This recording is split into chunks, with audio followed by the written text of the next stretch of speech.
I'm going to sit down. Thanks for coming today.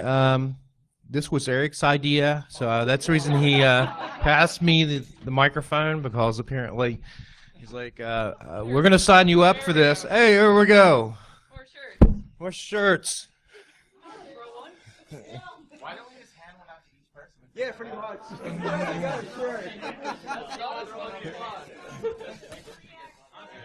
Sorry. These are Hackers for Charity shirts. That's it. Thank you, Keith. Can you take the box, please?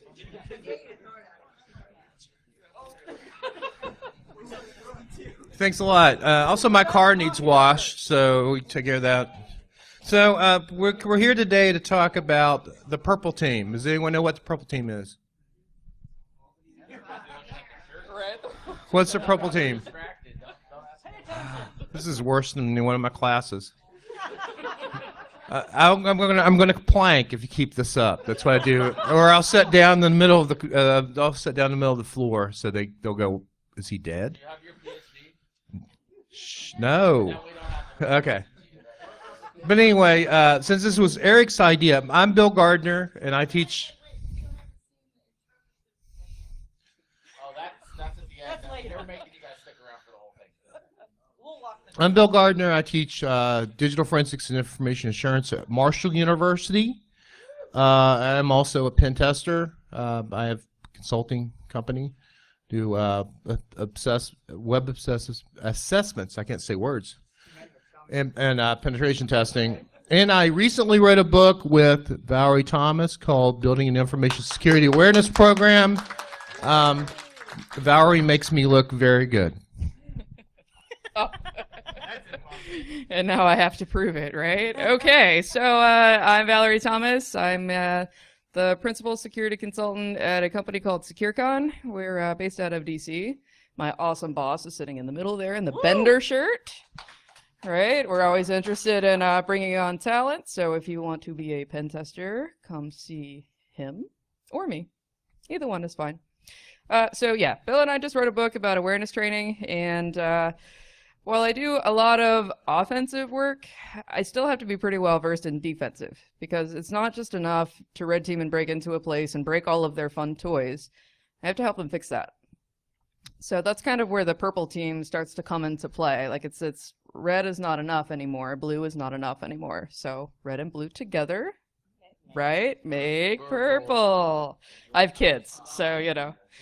Twin powers activate. We've been practicing. We don't have our rings. We need rings. But that's next time. Next time we'll get rings. I've got My a turn. million horrible jokes for that. Yeah. Yes. I don't need any. Hi, I'm Amanda Berlin. I do want to be a pen tester when I grow up, so anybody looking for one, sweet. I currently, for the next week, work in healthcare as a purple team. I'm the only member of the purple team currently there. I do, me and my team do all the defensive and infrastructure. And then I run a phishing campaign internally for all of our users. It's like 2,000 or so. And they let me use Metasploit and everything on our live network, and I'm gonna miss that the most, I think. Yeah. Yes, testing and prod is fun. Use that S&P exec thing in there. Yes, Here it's yes. pretty good. As- The guy that wrote it's kind of FTW, but, yeah. You know, it's good. Next. All right. I'm Eric Milam. I'm the practice manager of the Attack and Pen team at Accuvant Labs. You might know me as Bravo Hacks. So basically, same as these other individuals stated is, when I first started pen testing, it was all about breaking shit. And as you mature as a penetration tester, you realize we're not penetration testers, we're consultants who can pen test. And it's the consulting aspect that makes the most sense, because everything we do offensively is to help the defense of the organization. So me and Martin Boss a long time ago, I think we're unfortunately making fun of a customer, but we came up with the term purple team, and it kind of stuck. But now it's actually a real thing, and I'd like to see it continue to grow as people mature. That the best defenders usually are also the best attackers, and the best attackers know how to, fix shit. So, and I cuss a lot, so I apologize up front. Yeah. Hi, I'm Brandon McCann. I'm a principal security consultant for Accuvant Labs. I am also on the penetration testing side. I like to focus heavily on advanced phishing techniques. I run a blog with this guy next to me, pentestgeek.com, and I also wrote the phishing frenzy framework. And then, like these guys mentioned, we all play network defense, so that's what this talk's all about. My name is Royce Davis, and I talk really loud. I work on Eric's team as well, principal consultant, specialize in your garden variety, network penetration testing, red team, social engineering, email phishing, NetPen, that type of stuff. Nothing special. Nothing special. I wrote a tool called Jigsaw that was pretty cool for a little while. The Russian mob. I like to code in Ruby, written some Metasploit modules, just all kinds of fun InfoSec stuff. What's your handle? Ready, I think. Is that right? Is it R3DY? Is that something like that? But like Eric said, whatever side you're on, red team, blue team, as a consultant, we come into networks and we look at things offensively. We try to identify gaps in security so that we can improve the overall security posture of the organization. We're on the same team as the blue team, where we're all trying to accomplish the same goal, which is to just identify vulnerabilities, identify potential attack vectors, and remediate risk. So, and that's what we're here to talk about today. I think. So we're gonna open it to the floor, or do you want to start with a topic? We could definitely start somewhere. What? Yeah. What do you want us to Yeah. talk about? Okay, I was just saying, give us like a Hand it over. So basically, I think the first pain point is that people don't know how to defend against social engineering. I mean, how many people have a security awareness program in their organization? How many people had to invent it themselves? How many people bought it for way too much money? Yeah, that's good. Well, I mean, when Schwartel's not here to heckle us today, like he did, he did Valerie and I last year. But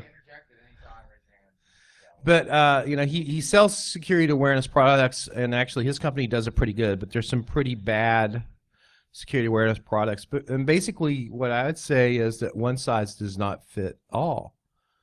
And that's the reason we wrote the book, was so that you can either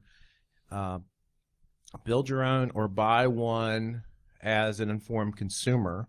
But wouldn't you first say that the biggest issue we have is that people don't understand that they need to do that in order to build a mature security awareness? I mean, mature security program, or do you think the pain points are different?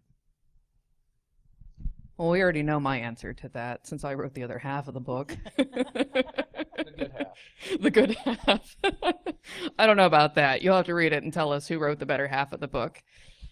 So I think Bill is spot on. It's not so much about buying whatever appliance is new or whatever program is new with blinky lights or, somebody's picture on it, not naming names. And that's really what we tried to cover in the book, was if you're going to buy a product, if you only have a limited amount of money, here's what you can get for that. Here's where you should put your money. You shouldn't necessarily put your money here.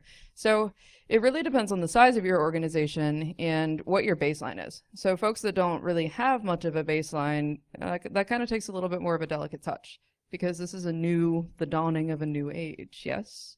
If you have an organization that's not very security aware, that's not going to be an overnight process. So that's my biggest thing is, it's going to take time. Be patient. I don't know how to follow that. Good job, Valerie. Sorry. So yeah, it depends. It depends on what works for your organization. I don't have many points of reference. The only point of reference I have is the one that I implemented. It was amazing to see what we could accomplish with not much money. You know, we didn't pay for one of the blinky light boxes. We, everything that we tried was all open source or something that we built ourselves. And being able to see what we can accomplish with our own ingenuity and our own program, it still worked for us. I mean, if you have no security awareness in your organization at all, I don't think at first you're going to get a lot of use out of one of the paid for solutions unless you don't have anybody on staff that's able to fulfill that role. It's a something that you have to step through. And I think eventually our organization would get there, that we would need something more fine-tuned, but. So from our perspective, we developed what a couple years ago what we felt was a pretty progressive, and when I think of social engineering, of course, first I think of spearfishing, but we do physicals, we do all that type of stuff. But what I think about is when a customer came to me one time, we did a spearfishing campaign and it was successful, and my recommendation to them was, hey, increase your security awareness training, right? Whatever the canned response was, which was total bullshit. And they called me out on it, which was awesome. Basically, they said, we do training every month. This doesn't help me at all in any way, shape, or form. So we just changed the way that we tested. And I got to be honest with you, and I'll let these guys confirm, but only technical controls have really ever stopped us. People are easy to dupe, unfortunately, because of the time that we take on offense to really understand what we're going to need to do. So, when we do physicals, we do recon for a day. We buy I-class badges. We have badge printers. We make all that stuff. And, we just know that if we look the part and do that, how can you really defend against that? And most people, oh my God, excuse me. But as they were saying, think about how you train your users. Because if you train your users, hover over the link in the email, do all this stuff. All of our campaigns, they'll work. They're meant to cover all the stuff that you guys are telling them to look for. We're doing all that, right? When you hover over our link, we're not redirecting you anywhere. It's legit, but there's definitely giveaways that happen. But basically, you're gonna have to make sure, like they were saying, that you really train your users and you think about it progressively, because attackers will always adapt.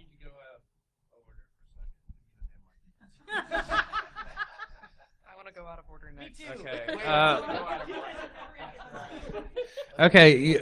Basically, what you're saying is that only technical solutions stop you guys. So we need to go out and buy the next generation firewall, and it protects you from cyber APT in the cloud. Did I say cyber? No, you didn't. I didn't. But here's what I'd have to say about that is that I don't think.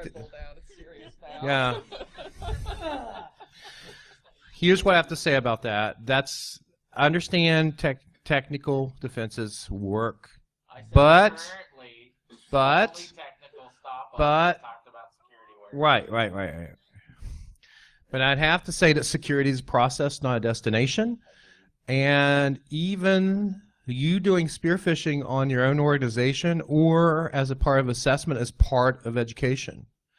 And I would say that their problem wasn't that they had a security awareness program, that they didn't have an engaging one, because there's a big difference between an engaging one and, here, watch this video and then take this test. Most people will try to click through the test and try to use the law of averages because they want to go out and get for the coffee break, and they don't get anything out of them. So there's things that you have to do. I think it's not just build a security awareness program. You have to build an engaging one. It's always the carrot, not the stick. And you have to make it like an advertising campaign. It has to be continual. It can't be even once a month's pretty amazing, but it has to be continual. I think Valerie wanted to say something. Give me the mic. Give me the mic. No. I'm closer. I'm closer, right? Royce is never getting this mic again. So.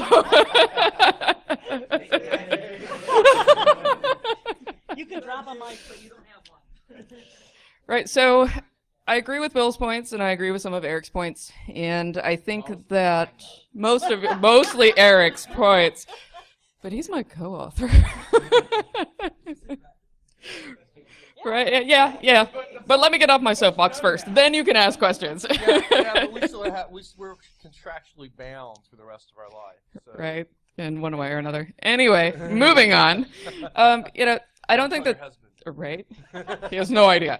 I don't think that technology alone is enough anymore, and I don't think that training alone is enough anymore. All of our attacks that are mature, whether they're planned, like we do them on a red team, or a nation state planned, they blend both of those attack surfaces. So until we start training, until we start targeting blended attacks, we'll never be able to defend against them, because it's not what we're looking for. Right, so I really like the purple team concept because it's something that we've tried to implement in our organization. And working both sides of the street, I get to see both sides of it. So bringing that into our organization was a huge part of it. Sun Tzu said in the 1600s that you can't be a good defender without understanding offense, and you can't be a good offense without understanding defense. So going back to Eric, when he said the penetration test, he goes, boom, boom, boom, we got in, and the client says, well, great, that report did us no fucking good. Thanks a lot. Mm-hmm. Now what? How do we fix it? Now what? There is a movement in the penetration testing organizations to begin helping defenders start actually fixing. Don't just give us a report saying this is what's wrong. No. I'm not done yet. No, I'm not done yet. I'm not done. So, a lot of Hold on, Bill. Slow your roll. A lot of organizations need to now start moving from not just relying on penetration testers to come and do something for them, but actually start building a purple team concept within their organization. There used to be tiger teams in some companies, big organizations. All organizations now need to encourage a hacker mindset within their organization to start testing the boundaries of what they can do before they go hire a penetration tester. It doesn't do an organization any good to hire a penetration testing company to come in and go, hey, boom, we pop all your boxes we got in here. Do some initial analysis on your own organization before you spend the money on a penetration test. So the one thing that I'd be worried And about. that goes to the spear phishing times within your organization. Right. It goes to testing your own network. It goes to running Metasploit within your own company and finding out what's going on before you spend the thousands of dollars. Have some idea so that when they, as a defender, when they come and say, here's what we did, it's not lost information. Right. And as Right. a penetration testing company, stay and spend those extra couple of days or whatever to help. This is what we did. Now here's how you can fix it. Right, but not every company has that talent in-house. That's true. And I'm that's concerned really that where people we are. come in. Move to hire that talent. Well, Right, I'm they have concerned to. people are going to get spread too thin too, right? So. Things will not change Can we- overnight. Are we even using the mic? Yeah, fuck the mic. Cultural change will not happen overnight. I'll just scream real loud. Stan? All right, go ahead. All right. So I think these guys have brought up a lot of great points, and Turn our mic way up. social engineering is not going anywhere anytime soon. Like Eric mentioned, phishing is one of the prime ones, and we've heard user awareness programs, and we've heard technical controls. So in my opinion, nothing's 100%. You can have the greatest, most effective user awareness program, and you can have the greatest technical controls in place, but ultimately we know ways to circumvent those, and we know it only takes one user. So phishing doesn't cost a hacker anything. So they're going to send blindly, and again, it only takes one. In my experiences, I think that I'm going to sound pretty vague or generic, but it's a multi-layered approach. You hope to have a user awareness program in place. You hope to have enough technical controls that one of them gets triggered or that something gets alerted that you can investigate it.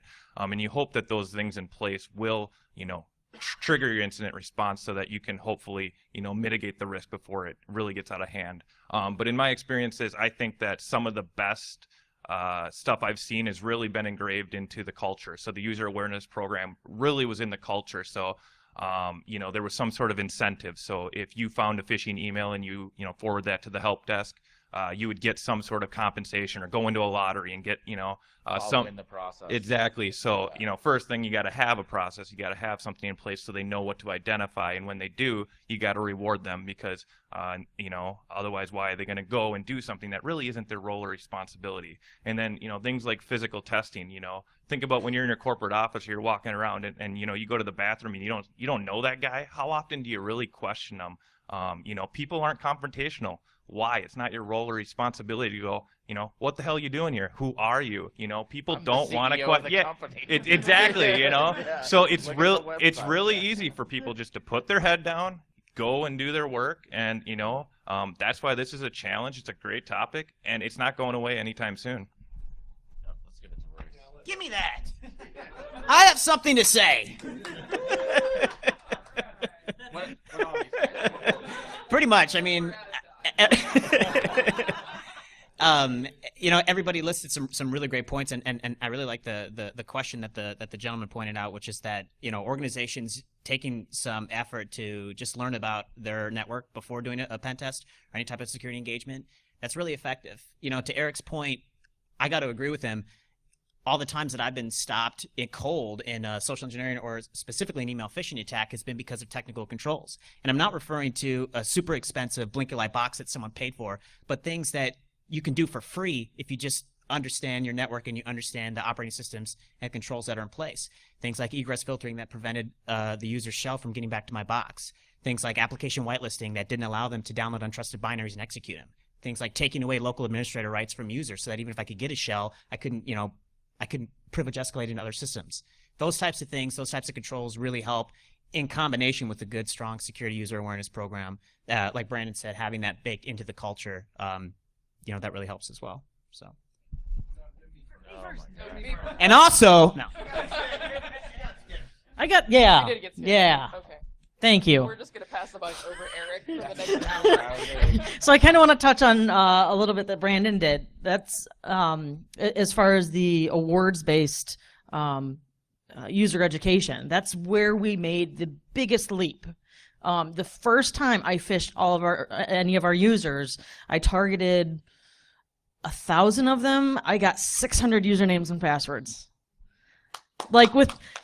And it was a shitty attempt too. Like complete plain text, a link when you hovered, it told you that it wasn't going to the right place. And it was from a Gmail address. It was horrible, absolutely horrible. And they still all clicked on it and gave me their usernames and passwords. After that, then our C-levels were like, holy shit, maybe we should do something about this.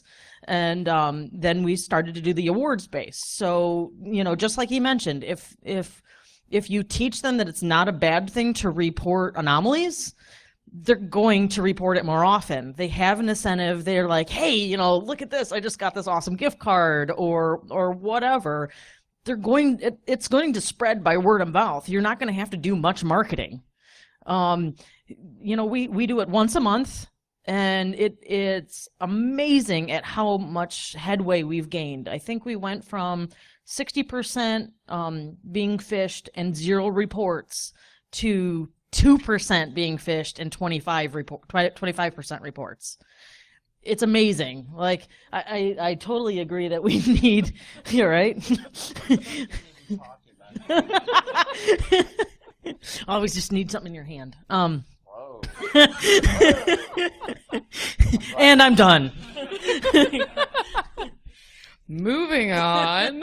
That's not what I was going to talk about. I have no idea what I was going to say from earlier. You're welcome. Right? Mission was successful. Let me get on my soapbox first, and then I will do questions. 2 or 3. Okay. I have. Okay. Okay. Go ahead. Okay.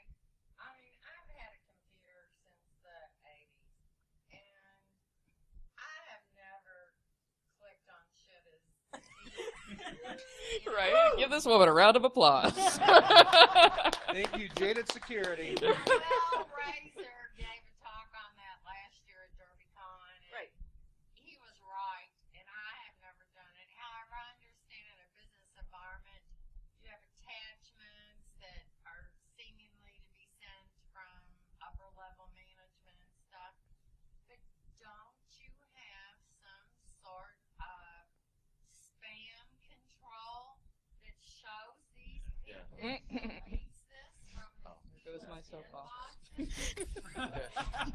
Go ahead. You can wait to sell your shit.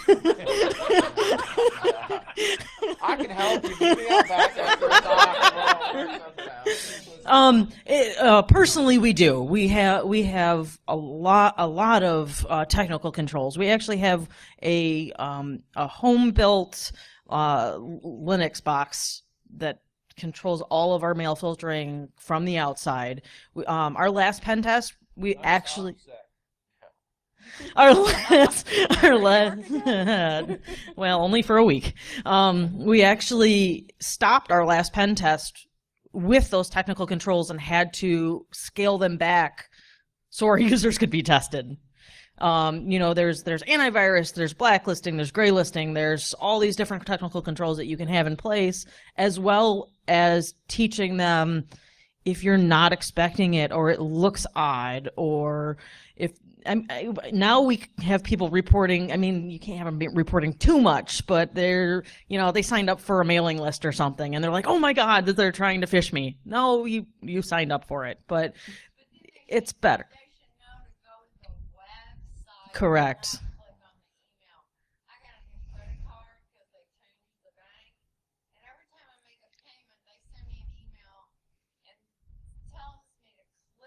Change credit card companies.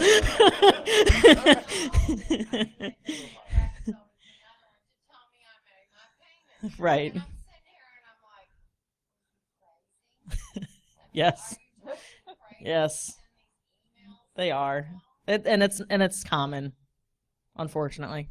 Who's next? I'm gonna let Brandon talk here. Sorry. I'm gonna hand it off to Brandon, but specifically to your point about are there things that catch it? We'll let Brandon tell you about how we actually do it so it doesn't get cut. Yeah, I think the question's great. Isn't there spam filters in place like that? And it's a great concept, but it's kind of a flawed design. So spam filters really are based off of a threshold. It's not a black and white. You get to determine your threshold. You get to determine what type of things up the threshold, and eventually when you hit a point system, it goes into spam filter. So it's not real black and white. And us as penetration testers, we understand those type of technical controls you have in place. So some things that will flag spam filters, for example. Let's say, working from home. Subject lines, things like that, domains and stuff. So when I'm doing phishing, I will register a valid domain name. And when I buy that domain name, I will configure MX records, which makes my domain name able to basically accept emails. So when a spam filter receives an email from me, the first thing it probably looks at is, hey, does this domain have an MX record? And I do. And the reason it's going to look at that is because why would any spam filter allow in email to a domain that doesn't have an MX record? Because that is what's required to reply and get the email back.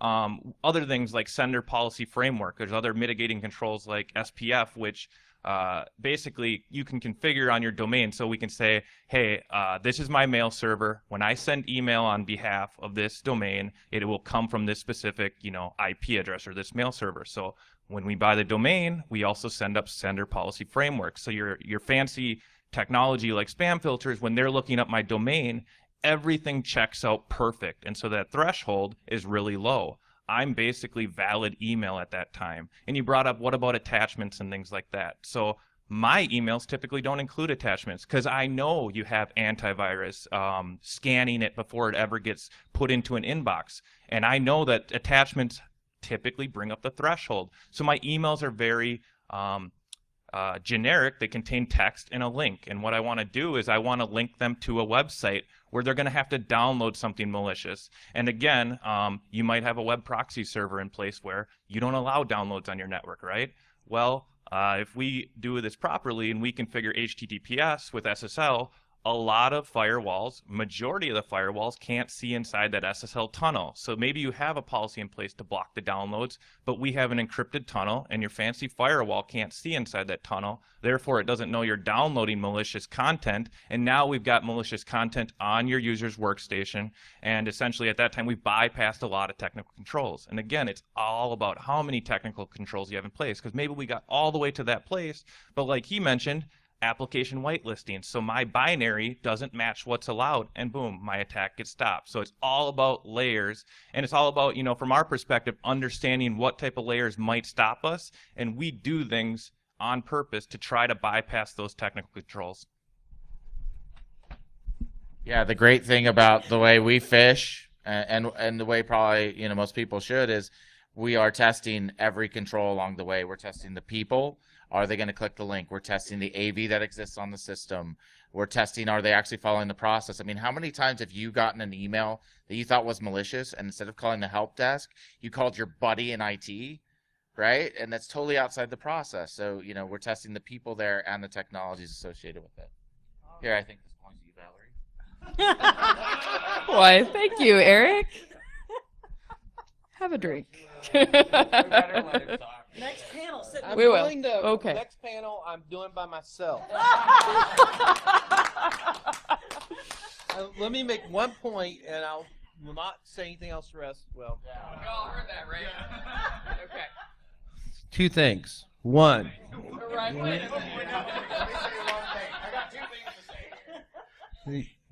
when you talk about layers, what we're talking about here and what Eric's talking about is testing defense in depth. You're not going to keep everyone from getting in your network, but you need to be able to detect and get them out of your network before they take anything valuable. Yeah, phishing is not about stopping the fish, it's stopping the exfiltration of malware, because that's what's going to happen if you get fished. Yes, and so they're not running off with your Active Directory domain credits and it's a secret formula for Coke. So you think about what you're protecting. It's the coca plants, baby. It was an aspirin factory, right? You can't give it away if I step on the cord. No. I was going to say. Point number two. The other thing is you have to think about the people that you're training. It's not all just user awareness training. It's also, don't forget the IT department. They may not be savvy enough as far as awareness training to understand what it is. So they have to have awareness training as well. And they also have to understand that you have policies and procedures in place to help them. I've been in organizations where, you know, they thought I was there to get them fired. And I'm like, no, I'm here to help you, not to get you fired.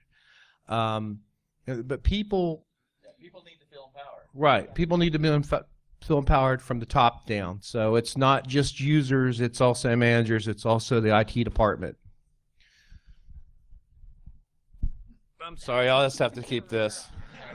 Can we move on to another topic? Give it back. I have one small success story, and then we'll move on. Okay, so I do a lot of phishing assessments and external pen tests and whatnot. And I had a recent one. It was for a critical infrastructure provider. So this should help everybody sleep a little bit better tonight, because you might actually have power, because that's awesome. So client was an electrical distributor. And they hired me to come in and do a phishing assessment. But they are so active in their awareness program that they're phishing people every week, right? So they're on top of this all the time. So they're doing the awareness, they're doing the testing, they have the technology in place. So when I bought my domain and I registered my SSL certificate and I used the MX record, you know, everything lines up technically. I'm like, sweet, all right, let's go. So 4 emails. That's all I sent. 4 emails, 3 shells. I'm like, ooh. I thought you said you had a good awareness program. I just got a 75% success rate. So I'm doing my happy root dance, right? While I'm checking out the network, I'm like, this is awesome. Look at this machine, look at that machine.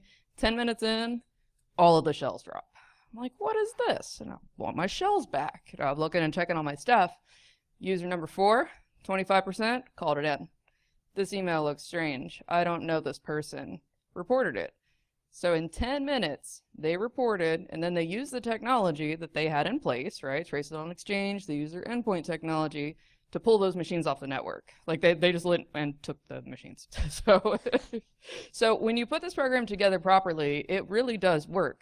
But you have to have the people and the technology together. So this is Val's little secret of awareness training. The point of awareness training is to train your user base to identify something that looks unusual and to ask for help. Right? You're not supposed to train them to be a security professional. That's your job. They just need to know how to be a rockin' accountant and be able to spot something that looks a little strange and call and get some help. Now we can move on. All right. Make one comment before you move on. You can. Awesome. But I will hand this over. So we'd like to be able to hear you.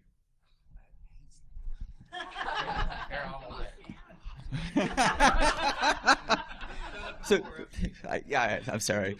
So, Bill, you started to allude to, and I guess it's really a critical point that a lot of the social engineering attacks and pen testing don't really detail. There's lack of impact. We get shells, we get usernames, we get passwords. It's like, big fucking deal, which is what the C-levels are pretty much going to say when they get the reports. It's like, big fucking deal. You got 20 shells, you got usernames, passwords, but we're not really detailing like impact. A lot of I know you do. I know you do. But a lot of other companies, I mean, we see the reports. It's just like, who the did this? It's like, oh, you got shells. That's great. We got usernames, passwords. That's great. But what'd you do? Like, how is this actually impacting our bottom line? So, I mean, I think part of that is right. That's part of the issue. Whereas we're doing this work, we're spending 30, 40 billable hours. We're ready to get these cool reports and pie charts and graphs and shit and high, medium, lows. And we're actually saying, this is how we're going to fuck you. Yeah. So. Give this guy the mic again. We made the NC-17 now. So. Yeah. So I agree with Keith, but the problem is you guys. If you're our customers and you're not letting us do it, that's on you. It's not my fault because I will go as far as you want me to go, and usually within 20 minutes of getting a shell, I've got your ntds.dit local on my system, and I've got Hashcat fired up, and I'm cracking it. Or I'm in looking for PII or PHI. Because like Keith was saying, the real impact that we want to show is we want to show you how quick and how devastating it is to gain access to your sensitive information and get it exfiltrated from your network. It's just not about getting in. It's about finding it and getting it out. So again, there's more layers of defending against that. So I wanted to move the topic on because this is actually a question that I really want an answer from you guys, because we do this all the time, and it's and I always wondered. So when I pen test an organization, I'm going to speak for you guys too. When we pen test an organization, when we pen test, what I am looking for personally is I want to find the domain admin service account that you have not changed in 20 years, because I know that if I grab a hold of that account, that you have no fucking clue what it does, and you are not going to change the password, and you're not going to shut it down. And it's good to show that that's a liability because you change your user passwords every 90 days, but I guarantee your service accounts don't get changed but maybe once. And they might still have a landman hash even on the domain controller. That's how old they are. So It's endemic of an overall issue. There's a problem in that company or in an organization where the processes don't include that. I'm talking about 99% of organizations, though, is the problem. Yeah, that's, yes. Yeah. It's almost pandemic. Broke XYZ app when we changed the password last time. We can't change it again. So my question is, would anybody out here be able to know if your domain admin went rogue? And how? Okay. And how? So I'm not a salesperson, but we use Netrix. Never heard of it. No? We're vendor agnostic. All right. So. She's like, Well, shit. Yeah, it's my company. I wrote it. I don't write stuff. So if you get the username and password, we can't tell. But if you create a domain admin, we can never tell. Create. Yes. Create. So we've had pen testers create. So we can tell that within a couple minutes. But it's cut their eye out with a spoon if they put yeah. an Oh account yeah. on your Oh yeah. And then Follow-up question to Eric's point. Could you tell if that domain administrator logged into 500 systems? No. in 60 seconds? No, because the sim we have blows. So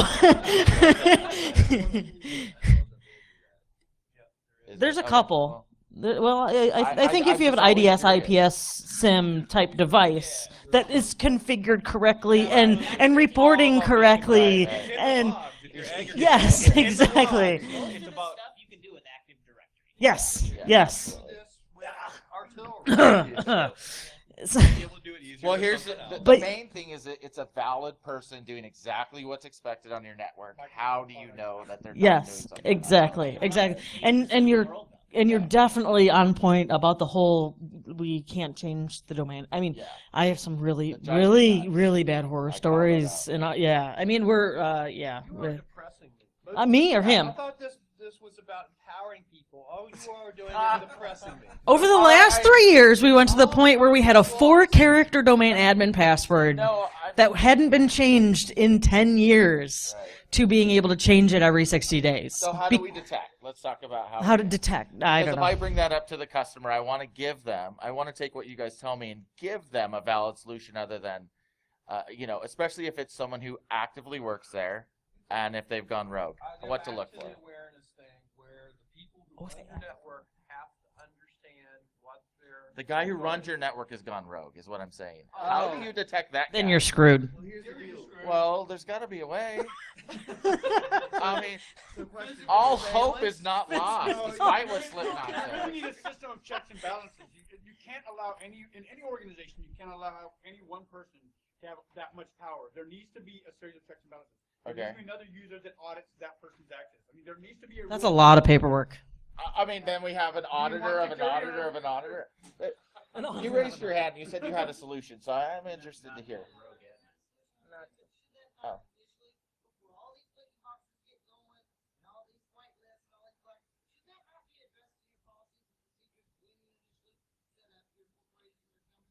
Policies and procedures Are not gonna different stop from me technical logging in over controls. 445.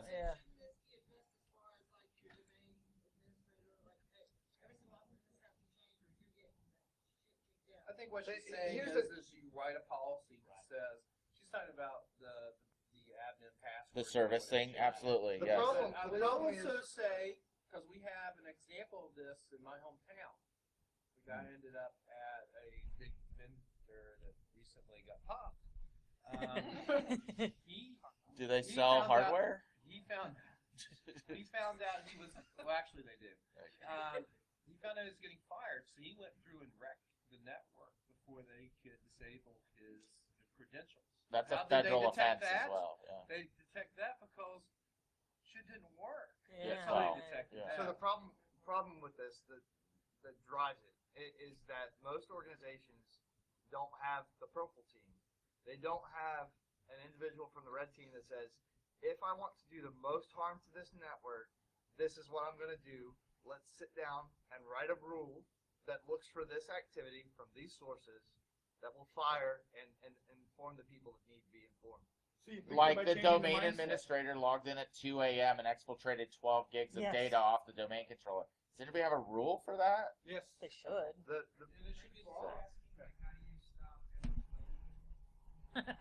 Wow. It's the Edward Snowden rule. It's just when you have somebody that you trust, how do you know when you can no longer trust them on your network? So Edward what's Snowden problem is but- we don't trust each other enough to share the type of information that needs to be shared in order to put controls in place to stop that.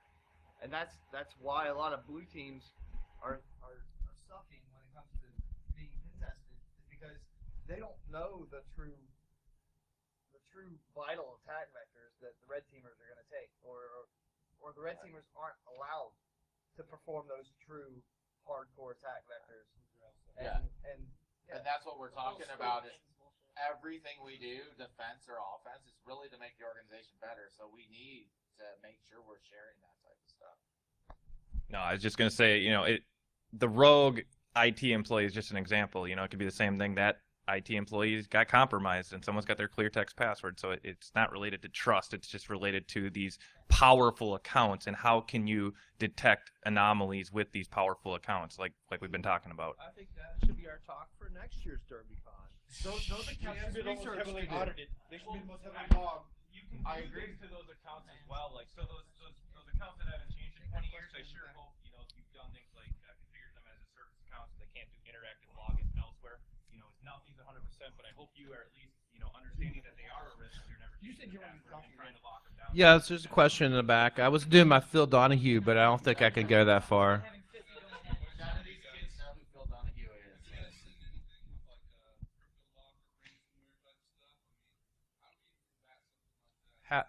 put them on your network in the first place. The question is, how do you combat crypto locker or a threat like that? Well, they have all the crypto locker keys are available now, so it doesn't really matter, right? Not if Until the next one. I created mine with Rot 13. Hush. Hush. It would never be broken. There were crypto lockers like GPOs, but what a pain in the ass to configure. As being the only person that touches group policy in our organization, I was having to add every rev of Java as a whitelist. That's all I have to say about it.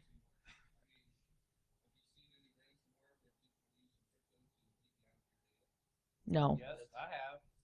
I haven't personally seen it, but I know. I mean, I've heard it, yeah. You've seen it. I haven't seen it in the enterprise.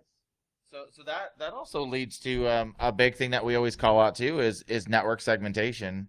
How many? I mean, that's the number one thing we call out on every single engagement. Oh, not only can I get to your CEO's desktop from plugging in here in the conference room, I can get to your net apps, your net filers, all that stuff. All the bad stuff. So that's definitely one of the things where we take advantage of and if someone let's say going back to phishing, if someone in HR is phished, do you have segmentation in place? That's one of the steps, the defense in depth, right? That we need to look at.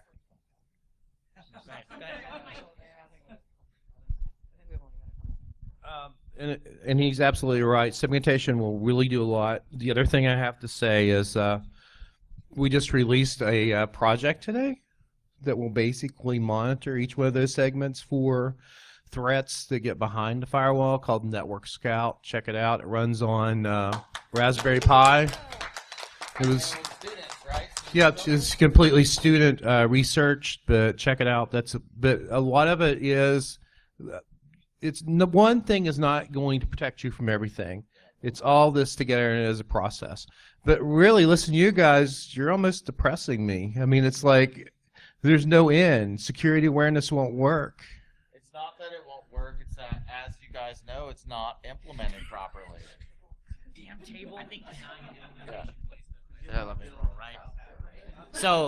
So we talk about user awareness, we talk about technical controls, and there's one thing in common with both of those, and those are an after fact. That's something that we do after the organization has been developed, after the IT systems, the infrastructure has been designed, and now we're trying to sort of put these band-aids on these flaws that were built to begin with. So we bitch about security being that way, like security applications, right? Yeah.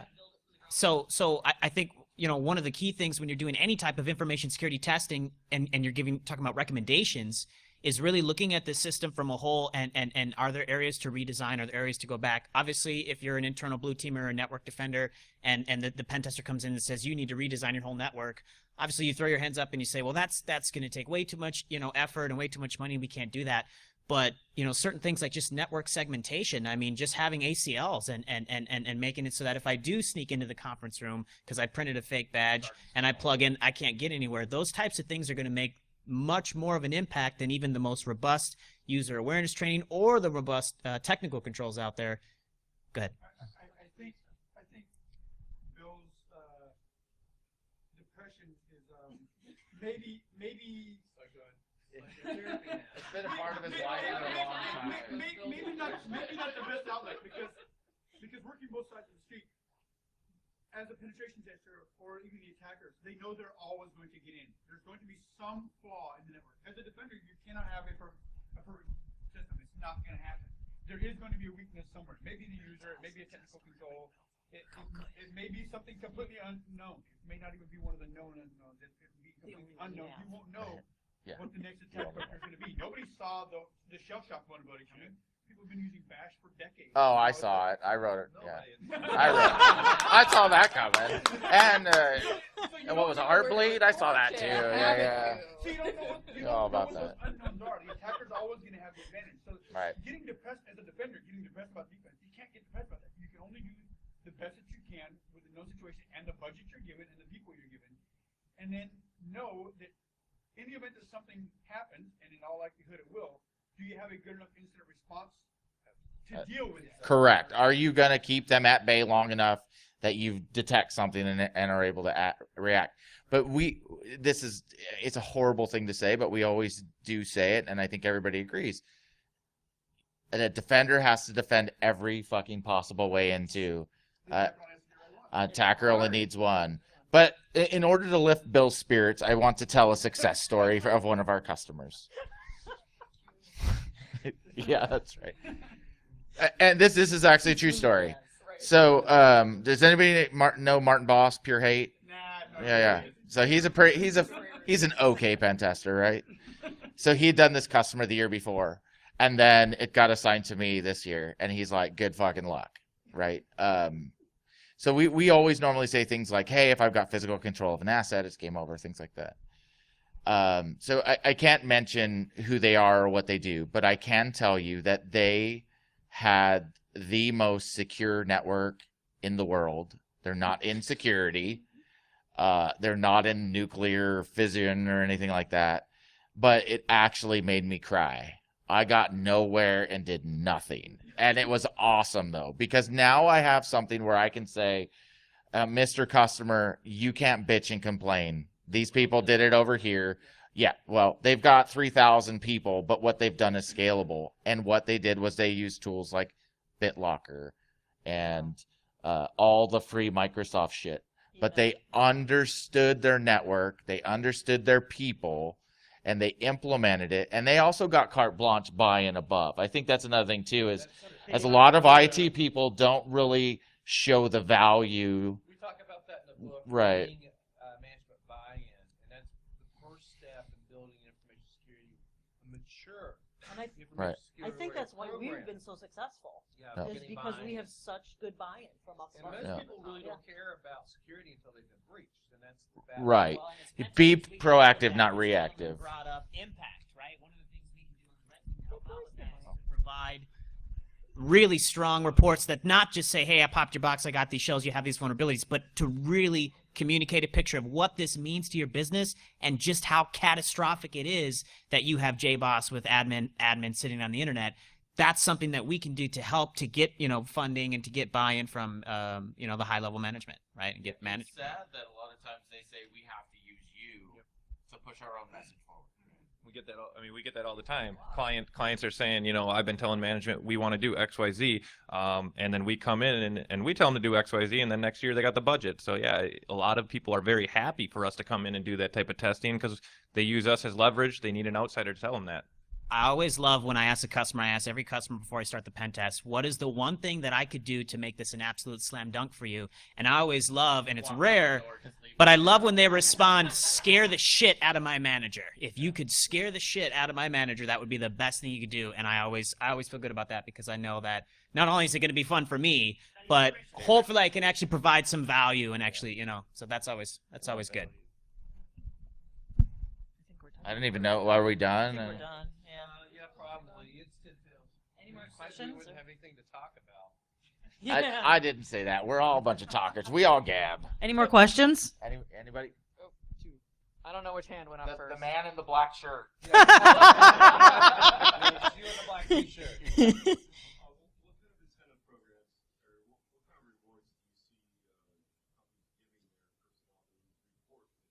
Not firing them. No. So the one that we went with, we were given a budget of $1,000, right? Which doesn't seem like a whole lot when you consider what people pay for this type of program from the outside. We did we give away $20 to 2 people every month. Every quarter, it's like $40, and then we have an end of the year price for $400. Do you make it more difficult?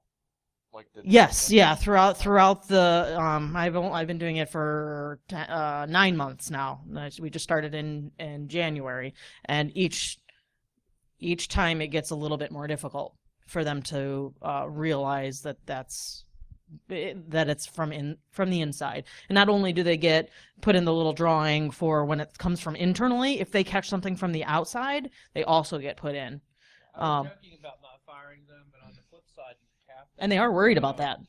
You have to have some disincentive for them to do it. But generally, what you'll find is it's easier to be nice about it than Extremely. it is to be strict. Always about the it. carrot, never the stick. Yep. Right. Always. Gamification works. All right. Other question?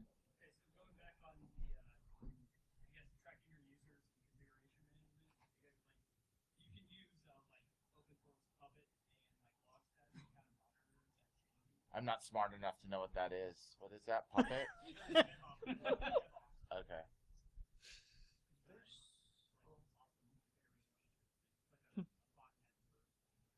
That's interesting. Awesome. I'm gonna sell I it to like my that. customer. I got a botnet for you. I want you on your network. But I was gonna save you. I swear. Awesome. Cool. Thank you.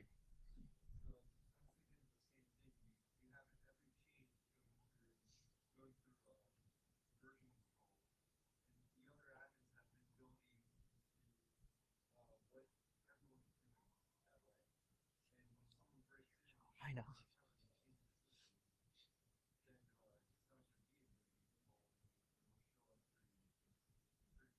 Yeah, I can get around version control every time. Yeah. Don't. It doesn't matter if you tell my boss. Building process and process and procedures, which Mary was talking about. Process and procedures are huge. You have to have a process and a policy for everything And a control. and a control. Yeah. And then you test the control. That's the purpose of penetration. Right. Yeah. Yeah. Don't bring us in and have us do low-hanging fruit that your admins, your scanners have already picked up, like Tomcat. It's not. It's That's not worth what it. you need for a pen test. I think we're getting the All right, we're done. STFUs out. All right. Yeah. Thank you. Thank you.